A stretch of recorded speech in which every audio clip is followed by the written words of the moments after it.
Think about uh, every engine or power plant humanity has ever built.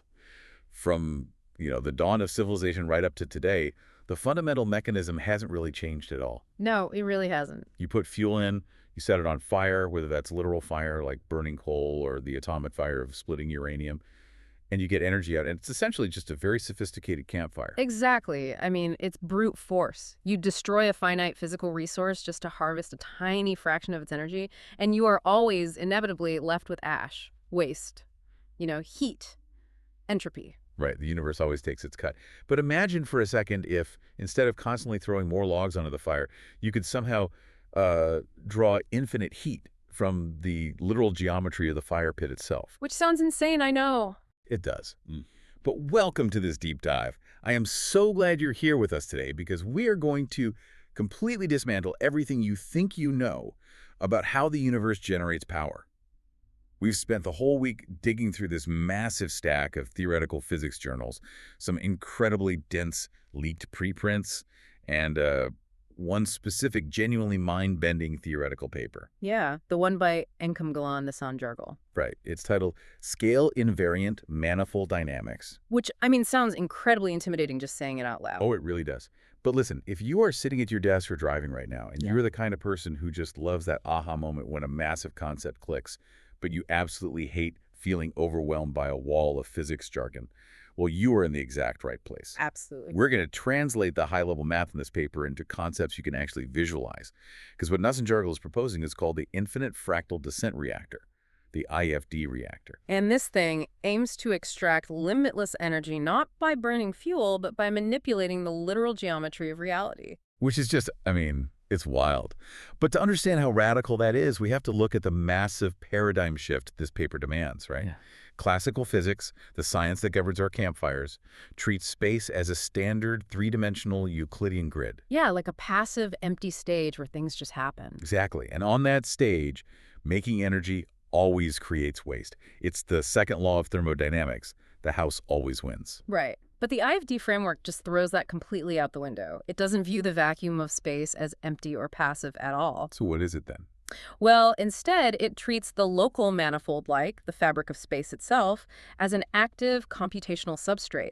It's an informational field that is constantly calculating and updating itself through something the paper calls the recursive universal algorithm. Wait, hold on. If space is essentially functioning like a computer substrate, Right. then like any computer, it has to have a processor, right? Right. It has to have a clock speed. Hmm. If we were trying to hack the universe's computer, how Mhm. fast is it running? That is exactly the right question to ask. So, in this recursive model, time is not a continuous flowing river like we usually imagine it. It is discrete. So, It happens in these tiny, indivisible Planck scale steps. The paper calls this the universal tick, or T sub U. Every single tick is a causal update for reality. so reality literally reloads itself frame by frame based on the prior state of the field. Yes, exactly. So it really is like a video game. You have a Yeah. fundamental frame rate for reality itself. Yeah, that's a great way to put it. But here's where I get stuck, honestly. If reality has a frame rate, how does a physical machine like a reactor we build out of actual metal and magnets in a lab interface with that? Well, you have to match the rhythm.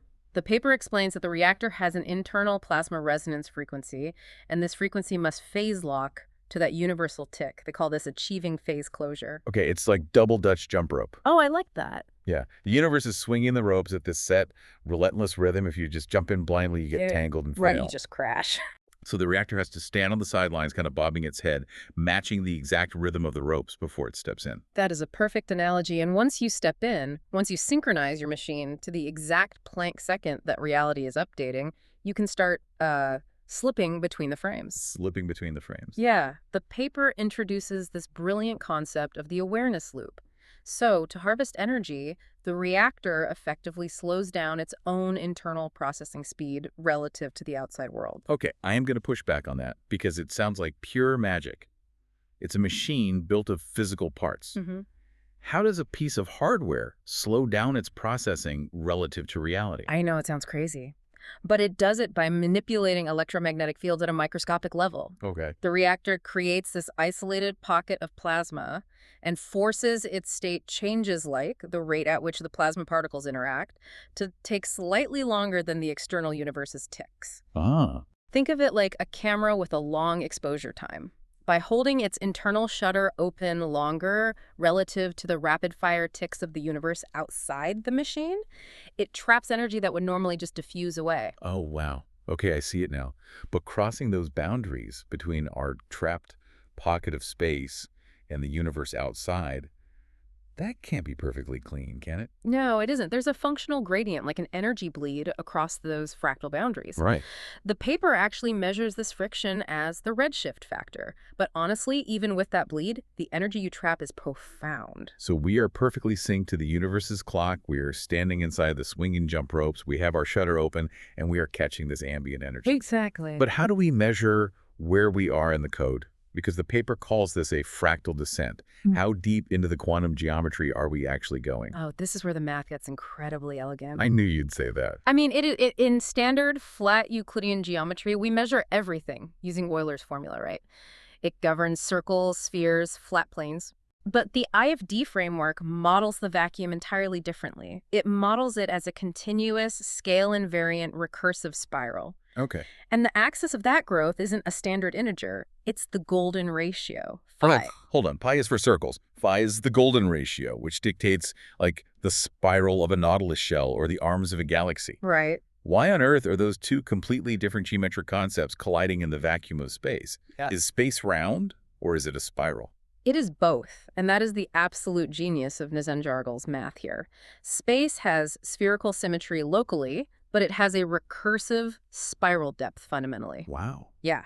They use this collision to derive the reactor's defining constant, the topological scaling operator. Which is what exactly? It is calculated as e to the power of phi times pi, and that equals approximately 161.2899. 161.2899. Yes. That operator defines what the paper calls the fractal octave. Fractal octave. Okay, explain that. If you think of a musical octave as the space between one note and the same note at a higher pitch, the fractal octave is the exact ratio of thermodynamic tension between the macroscopic world, the world governed by gravity, and the microscopic world governed by the strong nuclear force. Okay, so it's like the mathematical bridge linking the very big to the very small. Precisely. Okay, so I promised you, our listener, that we wouldn't get bogged down in the math without giving you a way to picture it. Let's look at what the paper says is the physical goal here, the octave breakfin point. Right, the target dimension. Yeah, to reach this, the reactor's magnetic containment boundary has to literally bend space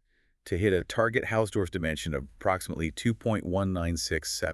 A fractional dimension. Which genuinely hurts my brain to think about. I mean, we know 2D is a perfectly flat sheet of paper. We know 3D is a solid cube. What on earth is a 2.1967D object? It's hard to visualize. It is. But imagine taking that flat, perfect 2D sheet of paper and just violently crumpling it up into a tight ball in your hands. It is no longer just a flat surface, because it now takes up physical volume in your hand. Right, it has depth now. Exactly. But it's not completely solid like a wooden block either. It's full of microscopic gaps, overlaps, and folds. It exists somewhere mathematically between 2 dimensions and 3 dimensions. That's exactly it. So the reactor has to crumple the local magnetic field into that exact, highly specific folded shape. And doing that requires unimaginable precision. The paper actually has this rather poetic phrase for it. It says the reactor uses a pre-knowledge of the eigenvalues to effectively hear the shape of the drum. I absolutely love that phrase, hear the shape of the drum. Yeah, it's beautiful. By understanding the fundamental resonant frequencies of the space it's trying to manipulate, the reactor can basically tune its magnetic fields to force the vacuum into that exact 2.1967 dimensional crumpled state. Which is incredible. But of course, doing that physically. Right, this brings up a massive engineering problem. How do you actually build a physical cage that can hold a crumpled fraction of a dimension? You definitely can't just build a square metal box. No. And we aren't talking about the smooth, donut-shaped tokamaks they use in standard nuclear fusion experiments today either. A smooth donut shape can't hold a jagged fractal. No, standard Euclidean shapes fail entirely here. To contain this, the physical engineering requires what's called a Sierpinski tetrahedron coil array. Just the name sounds like an alien It artifact. really does. If you were trying to picture this, a Sierpinski tetrahedron is a 3D fractal shape. Imagine a pyramid made out of smaller pyramids, which are made out of even smaller pyramids, descending infinitely. Right. The reactor uses nested microcoils arranged in this exact fractal pattern to weave a multi-scale magnetic boundary layer. Exactly. And the reason you need that specific shape is because of what is happening inside the core. Okay, break that down for us. So the core uses fissile plasma. As that plasma emits high-energy particles, they don't just fly around randomly. They are tracked by the descending gradients of these magnetic pyramid mirrors. Oh, I see. In this environment, the particles are maintained as what physicists call hopfions. Okay, let's unpack hopfions, because the paper just casually calls them knots. Why is the plasma knotting? Plasma is essentially superheated gas, right? It is chaotic by nature. True, but think of trying to tie a knot in a bathtub full of water. You can't. It immediately falls apart because water is fluid. Right. But if you spin that water into a massive whirlpool first, you create a rigid structure out of the chaos. The fractal magnetic mirrors in the reactor spin the plasma lines so intensely that the electromagnetic energy actually tangles and pulls tight. Wow. Yeah, they become topologically stable knots. They literally can't untie themselves without breaking the laws of physics, which forces the local space to crumple around them to accommodate their geometry. So that is what artificially elevates the local dimension inside the reactor toward that critical 2.1967 threshold. Precisely. So we have plasma whirlpool knots trapped inside a fractal pyramid cage, and the dimension is crinkling like paper. What actually pulls the trigger? At what point do we get the juice? It all comes down to a mechanism called iteration density. We talked about that specific mathematical constant earlier, 161.2899. Yeah, the scaling operator. Right. The unzipping threshold occurs when the reactor successfully crams approximately 161.29 iterations of the universe's algorithm into a single Planck volume. You are compressing the literal code of reality so tightly into one spot that something just has to snap. Yes. The topological tension of that violently folded vacuum becomes so immense that it actually exceeds the strong nuclear force. And just as a reminder, the strong force is the fundamental glue that holds the nuclei of atoms together. Exactly. But under this localized topological pressure, the manifold literally unzips. The ambient energy that the universe was using to stabilize the standard flat 3D form of matter is suddenly liberated right into the reactor's magnetic well. That is staggering. You are basically convincing the universe to drop its invisible scaffolding, and then you just catch the scaffolding. That's exactly what's happening. But wait. Thermodynamics says everything has a cost. There's always ash, right? We just unzipped the fabric of reality. Yeah. Where does the entropy go? How does this not just instantly melt the machine? Well, if we connect this to the underlying physics, it fundamentally rewrites thermodynamics through what Nezandrago calls the causal budget framework. Causal budget framework. Okay, every physical system in the universe has an energy budget, and it spends that budget on two things. Translation, which is moving, emitting heat, or doing work, and maintenance. And maintenance is what? Maintenance is the unseen energy cost of just holding its shape together in 3D space. Right. Okay. It's like how a massive portion of my daily caloric energy budget goes to just maintaining my body temperature and keeping my organs running before I even start doing my actual job. Exactly. That's a perfect way to look at it. But the IFD reactor acts as an open topological pump. It completely reroutes the universe's maintenance cost of holding those 3D forms into pure, usable translation energy. Okay, but what about the waste? Here is the absolute wildcard. The reason it doesn't melt the machine is that it captures its own entropic waste. The ash from our campfire analogy, from one frame of reality, one algorithmic iteration, and physically injects it as the fuel for the very next iteration. Wait. If we are capturing the maintenance energy of the universe and we are feeding our own thermodynamic waste back into the loop as fuel, Yeah. there is no waste. None. We aren't just getting a steady stream of power. We are creating a compounding interest loop. Mathematically, what does that actually yield? Mathematically, this results in localized negative entropy. Negative entropy. The system is literally becoming more ordered and more energetic over time rather than winding down. Yes, and the numbers they are claiming here are astronomical. We are talking about energy scaled by the phi pi factor. Okay, give me the numbers. The math dictates that by harvesting across these descending fractal scales, the IFD extracts over 5 times the usable energy of standard perfect mass conversion systems.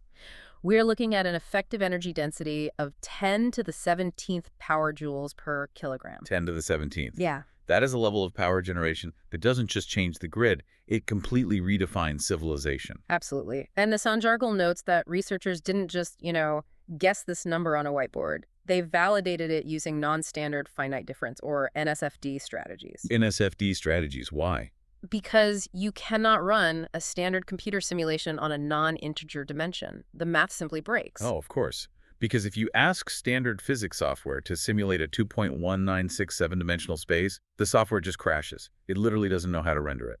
Right, so they had to substitute standard mathematical spacing with complex analytic functions just to stabilize the simulation. Wow. And those advanced simulations confirmed the massive energy yield, as well as an effect called photon shedding. Photon shedding. Yeah, where the reactor bleeds off excess light as a thermodynamic exhaust just to keep the localized fractional dimension perfectly stable. Okay, but generating 10 to the 17th joules per kilogram brings up an absolutely terrifying practical reality. The structural strain. Yes. Yeah. That is world-altering power.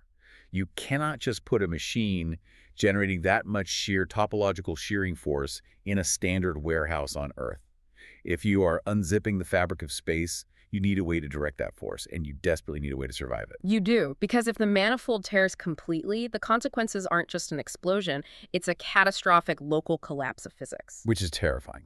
Truly. So to prevent that, the paper outlines the need for macro-scale topological anchors. We are talking about massive, high-tensile orbital ring architectures built in space, specifically designed to distribute the physical tension of the manifold over thousands of miles so the Earth doesn't just rip apart. And if you are building an orbital ring, you are likely using this for space travel. The propulsion applications mentioned here are wild. Oh, they are incredible. The system uses a recursive gradient nozzle to direct the energy.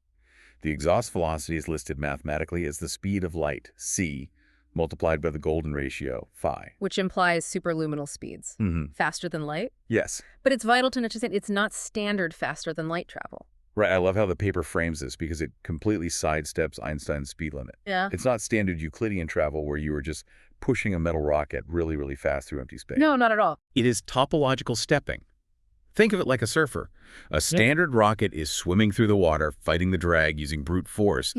This reactor creates a fold, a literal wave in space-time, and you are just riding the geometry of the wave itself. Exactly. The space moves, not you. Yeah. This raises an incredibly important question, though. The danger. Oh, right. What happens if the surfer falls off the board? Exactly. What happens if the fractal depth spirals out of control and the reactor plunges too deep? The paper calls this the risk of infinite descent. Just the phrase infinite descent sounds terrifying. It sounds like a bottomless pit in reality. Yeah. If you are unzipping the geometry and you lose control, does the zipper just keep going? Yes. It is the ultimate runaway reaction, a black hole of your own making. Good grief. Right. To stop it, the system relies on universal tick synchronization. It constantly monitors its internal rhythm against something called the Inesca constant. What exactly is the Inesca constant doing physically? Is it like a software patch? It's an error correction metric. Yeah. Think about the physical machine. We built it out of metal using rigid integer-based blueprints. Right. But the vacuum of space is a natural logarithmic spiral. There will always be an irreducible phase drift between our rigid hardware and the universe's fluid geometry. So the machine is always going to be slightly out of tune with the universe. Always. The Inesca constant constantly calculates and accounts for that drift. But if unrecoverable drift happens, like if the reactor slips completely out of phase and starts plunging uncontrollably down the fractal scale, Oh, man. yeah, then the ultimate safety protocol kicks in. The iteration break. Yes. The iteration break instantly floods the entire reactor core with Euclidean noise. Euclidean noise. Yeah, it basically blasts the perfectly tuned system with standard 3D mathematical static. How does static break a runaway dimension? It's like turning on the fluorescent lights in the middle of a magic show. By blasting it with standard 3D data, it forces the universe to stop rendering the complex fractional dimension. Oh, wow. Yeah, the crumpled 2.1967D space. instantly collapses back into a flat, stable, normal 3D space. It breaks the recursive loop and safely vents all that trapped topological tension out into the void as a massive burst of thermal radiation. Wow. Ah, Okay, to synthesize this entire journey for you listening, the IFD reactor isn't an engine that burns fuel to boil water to spin a turbine. not even close. It is a mathematical instrument. It is a mechanism that synchronizes itself to the fundamental frame rate of reality, crinkles the geometry of space into a highly specific fractional dimension, and then unzips the folds to harvest the limitless energy binding the universe together. It is the ultimate transition. It is moving from the consumption of the finite to the harvesting of the infinite. But think about this. If we could actually tune a reactor's magnetic fields to perfectly crinkle a pocket of space to exactly 2.1967 dimensions just to extract energy, what happens if we tune it somewhere else? Oh, that's a fascinating thought. Right. What if someone tunes it to 1.5 dimensions? Or 4.0? We wouldn't just be building power plants. We would be building localized pockets of reality where gravity, time, or light behave entirely differently. We could essentially program our own localized physics. That is the real implication here. Ness and Jarwell's paper leaves that door wide open. We spent centuries staring into the campfire, perfectly content to just throw more logs onto the flames. But the moment we turn our eyes to the stones beneath the fire, the moment we start pulling the geometry of the pit apart for warmth, well, we might just find that we are rewriting the fundamental rules of the universe itself. Thanks for joining us on this deep dive. We'll see you next time.